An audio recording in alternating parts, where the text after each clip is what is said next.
Hello everyone. आज आपण railway DFCCIL recruitment 2021ची notification पाहणार आहोत.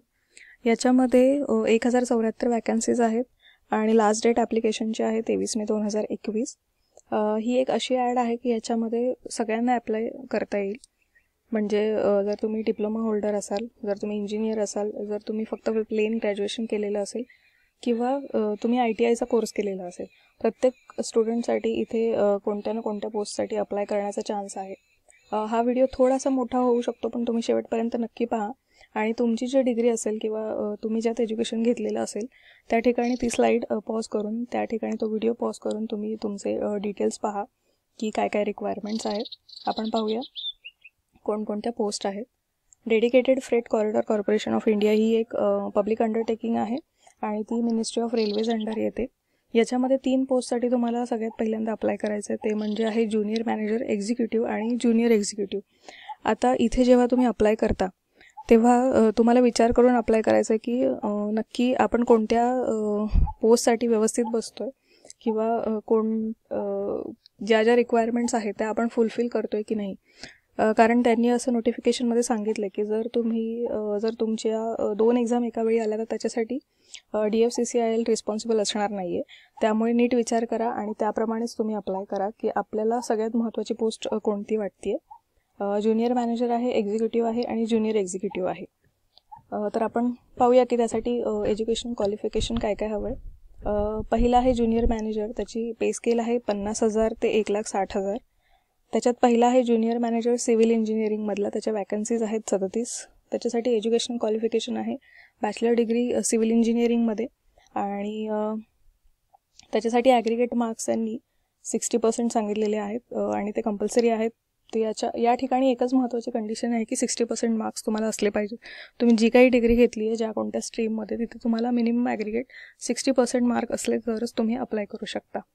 नेक्स्ट आहे ज्युनियर मॅनेजर ऑपरेशन्स आणि बिल्डिंग डिझाईनमध्ये. तिथे वॅकन्सीज आहेत 77 आणि इथे आहे 2 इयर्सचा तुमचा MBA झालेलं पाहिजे, डिप्लोमा झालेलं पाहिजे, marketing, business, operations, customer relation, finance कोणत्याही रिकग्नाइज युनिव्हर्सिटीमधून आणि 60% हे तुमचे मार्क्स असलेच पाहिजेत.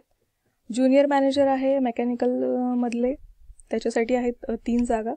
Bachelors degree in mechanical engineering, electrical engineering, त्याच्यानंतर automobile engineering, manufacturing, instrumentation and control engineering, electronics and communication. इथे सुद्धा त्यांनी सांगितलेलं आहे की तुम्हाला 60% मार्क्स हे असले पाहिजेत. नेक्स्ट आहे एक्झिक्युटिव्हची पोस्ट. त्याच्यासाठी पे स्केल आहे 30,000 ते 1,20,000. याच्यामध्ये पहिलं येतं की एक्झिक्युटिव्ह सिव्हिल इंजिनिअरिंग. इथे 73 वॅकन्सीज आहेत. 3 वर्षाचा डिप्लोमा झालेला असला पाहिजे तुमचा. Civil engineering in construction and technology, public health, त्याच्यानंतर वॉटर रिसोर्सेसमध्ये. पुन्हा एकदा 60%चं बॅरियर त्यांनी ठेवलेलंच आहे. दुसरी आहे एक्झिक्युटिव्ह इलेक्ट्रिकलमध्ये. इथे वॅकन्सीज आहेत 42.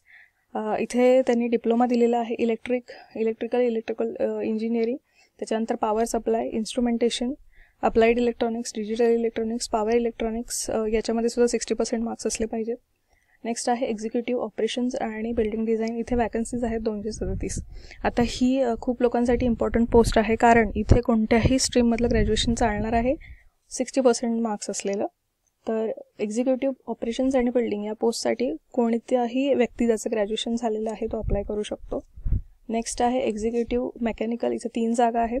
एज्युकेशनल क्वालिफिकेशन त्यांनी विचारलेलं आहे की डिप्लोमा झालेला पाहिजे 3 वर्षाचा मेकॅनिकलमध्ये, इलेक्ट्रॉनिक्स, मॅन्युफॅक्चरिंग, त्याच्यानंतर instrumentation, control engineering from any recognise institution. 60% marks इथेही त्यांनी सांगितलेलं आहे.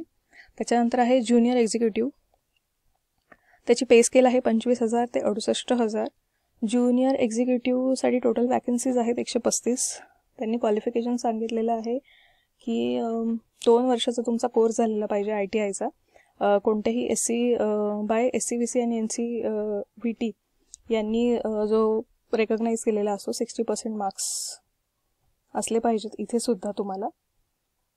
नेक्स्ट आहे ज्युनियर एक्झिक्युटिव्ह सिग्नल आणि टेलिकम्युनिकेशन. इथे 147 वॅकन्सीज आहेत आणि इथे तुमचं क्वालिफिकेशन सेम आहे. 2 वर्षाचं तुमचं ITI झालेलं पाहिजे SC/VT NC/VTमधनं. त्याच्यानंतर इथे त्यांनी काय काय अजून सब कॅटेगरीज दिलेल्या आहे जसं की radio, electronic instrumentation, industrial electronics, applied electronics, digital electronics, data networking, computer networking, इथे सुद्धा 60% मार्क्स हवेत.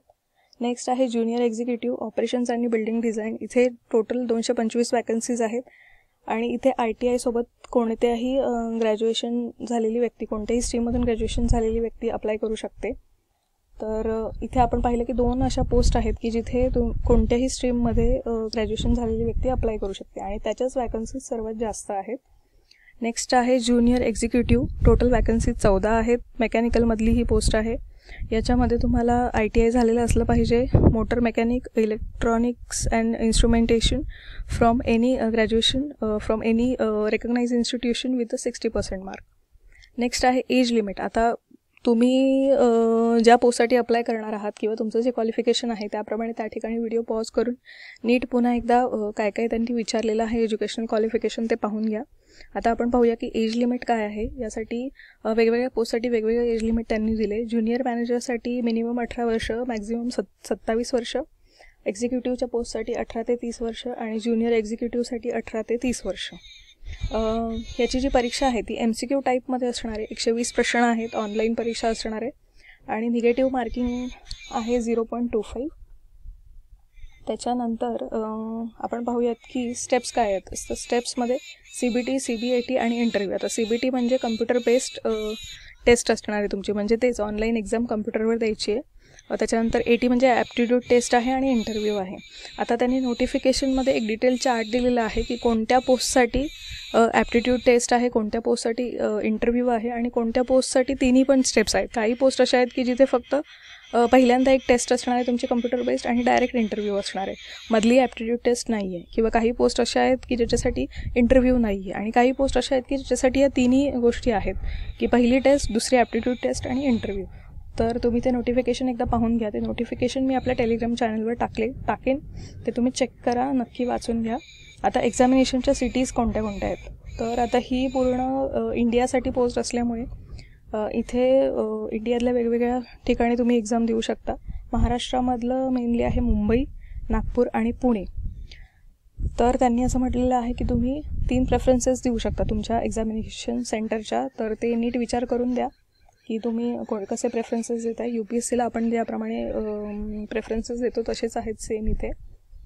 नेक्स्ट आहे की मी म्हणाले तसं की only graduation in any stream, म्हणजे बाकी काही लागणार नाही. ITI असलं नसला तरी चालेल, इंजिनिअरिंग असलं नसलं चालेल, डिप्लोमा नसला तरी चालेल, पण फक्त ग्रॅज्युएशन केलेलं आहे. अशा ज्या 2 पोस्ट आहेत ती आहे ज्युनियर एक्झिक्युटिव्ह ऑपरेशन्स आणि बिल्डिंग डिझाईनमधली. त्याच्या वॅकन्सीज आहेत 225 आणि दुसरी पोस्ट आहे एक्झिक्युटिव्ह ऑपरेशन आणि बिल्डिंग डिझाईनमध्ये आणि त्याच्या वॅकन्सीज आहेत 237. म्हणजे टोटल 462 जागांसाठी कोणत्याही स्ट्रीममधून ग्रॅज्युएट झालेली व्यक्ती अप्लाय करू शकते जिला 60% मार्क आहेत अशी.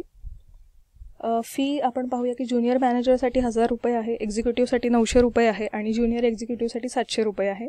प्रोबेशन कोणत्याही गव्हर्नमेंट जॉबमध्ये असतं त्याप्रमाणे इथे 2 वर्षाचं आहे. आता सिलेबसचं त्यांनी डिवायडेशन अशा प्रकारे केलं आहे की ज्युनियर एक्झिक्युटिव्ह सोडून बाकीच्या ज्या पोस्ट आहेत तिथे त्यांनी 2 पार्ट केलेत. पहिल्या पार्टमध्ये 24 मार्कांचं GK असणार आहे आणि दुसऱ्या पार्टमध्ये 96 प्रश्न जे असणार आहेत ते डिग्री रिलेटेड असणार आहे, तुम्ही जे एज्युकेशन घेतलेलं आहे ते. आणि ज्युनियर एक्झिक्युटिव्हमध्ये त्यांनी 60-60चे 2 पार्ट केलेले आहेत. पहिल्या 60 जे प्रश्न आहेत तिथे GKचे प्रश्न असतील आणि नेक्स्ट 60 जे प्रश्न असतील ते डिग्री रिलेटेड असतील. आता तुम्हाला जर काही क्वेरीज आल्या फॉर्म भरताना तर त्यासाठी त्यांनी ईमेल ID दिलेला आहे आणि टोल फ्री नंबर दिलेला आहे, तिथे तुम्ही त्यांना विचारू शकता. पण इथे बाकीच्या गोष्टी विचारू नका, फक्त फॉर्म भरताना ज्या अडचणी येतील ऑनलाईन फॉर्म भरताना त्याच विचारा असं त्यांनी स्पेसिफिकली सांगितलेलं आहे. त्याच्यानंतर ॲप्लिकेशन लिंक इथे दिसते तुम्हाला, ती मी डिस्क्रिप्शन बॉक्समध्ये सुद्धा देईन. सो ज्या ज्या महत्त्वाच्या गोष्टी आहेत 90% त्या मी इथे कव्हर केलेल्या आहेत. याच्या व्यतिरिक्त जर तुम्हाला काही अडचणी असतील तर त्या तुम्ही कमेंटमध्ये सांगा आणि एकदा डिटेल नोटिफिकेशन वाचून घ्या. त्याचप्रमाणे याच्याशी रिलेटेड जे पेपर्स आहेत मला मिळालेले ते पण मी आपल्या टेलिग्राम चॅनलवर टाकते. टेलिग्राम चॅनलची लिंक, त्याच्यानंतर ज्या ठिकाणी तुम्हाला अप्लाय करायची ती लिंक, या दोन्ही गोष्टी मी तुम्हाला डिस्क्रिप्शन बॉक्समध्ये देईन. तर तुम्ही नक्की चेक करा, म्हणजे तुम्हाला एक अंदाज येईल की प्रश्न कशा प्रकारे विचारले जातात. सगळ्यांना all the best, keep studying, be successful. पुन्हा भेटूया.